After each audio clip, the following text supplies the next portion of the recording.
É um conjunto de operação na qual existe uma ou mais reações químicas para a produção de um determinado bem de consumo. O processo químico envolve processo unitário, que é uma etapa básica na produção onde não há transformação química, e operações unitárias, que é uma série de etapas, desde a entrada da matéria-prima até a sua saída. Um exemplo é o transporte de sólidos e líquidos.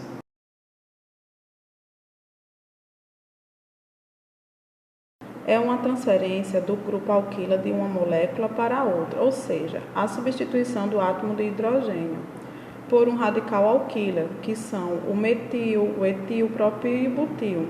A reação só acontece na presença de um catalisador, que temos como, por exemplo, o cloreto de alumínio. Um fármaco que contém um grupo alquila em seu processo é o busulfano.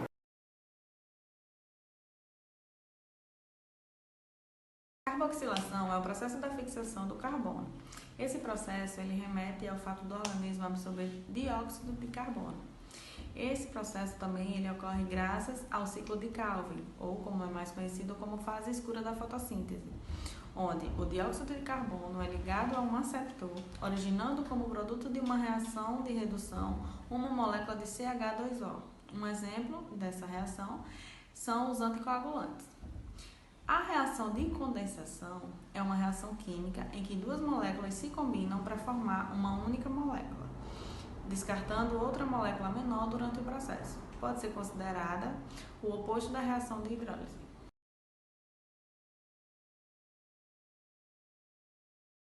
E aí, o Ricardo do grupo G1 vou falar sobre o processo de desidratação. Esse processo é de operação unitária para a remoção de água numa proporção maior que sua concentração, onde ele vai obter de 2 a 3% de unidade em sua composição. Este processo é utilizado através de calor produzido de forma artificial, vai variando de acordo com temperatura, umidade e corrente do ar.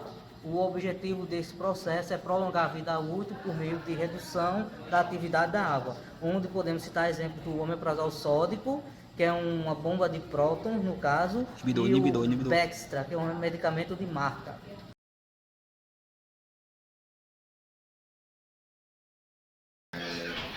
Hoje eu vou falar um pouco sobre o processo de esterificação, que é um processo que também está envolvido dentro da química farmacêutica.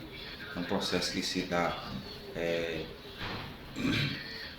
pela substituição de uma hidroxila de um ácido por um grupo alquila, um grupo alcoxila. Esse processo é um processo reversível, onde se dá pela junção de um ácido carboxílico com um álcool e tendo como produto ésteres e eliminando água. Um medicamento que está envolvido nesse processo é o Manezin, que é um antiprotozoário e é também um antibiótico.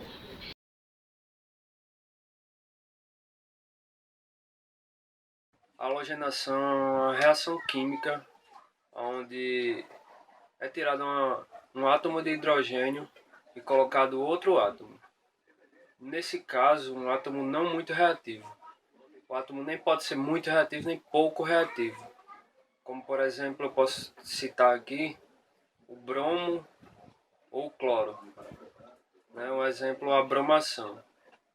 Ou seja, vai tirar o hidrogênio que está lá na molécula, aquele átomo de hidrogênio, e vai substituir ele por um outro átomo, ou de bromo, ou de cloro, de qualquer outro átomo não tão reativo, que nem seja muito nem pouco.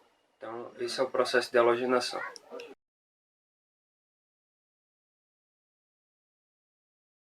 É uma reação orgânica na qual um átomo de hidrogênio em um areno substituído por um grupo funcional ácido sulfônico em uma substituição eletrofílica aromática. A sulfonação é favorecida na presença de ácidos fortes. O ácido sulfônico aromático são intermediários na preparação de corantes e muitos fármacos. A sulfonação de amilina produz ácidos sulfanílicos com alto ponto de fusão. A amida deste composto está relacionada à forma de um grande grupo de medicamentos, chamados sulfas.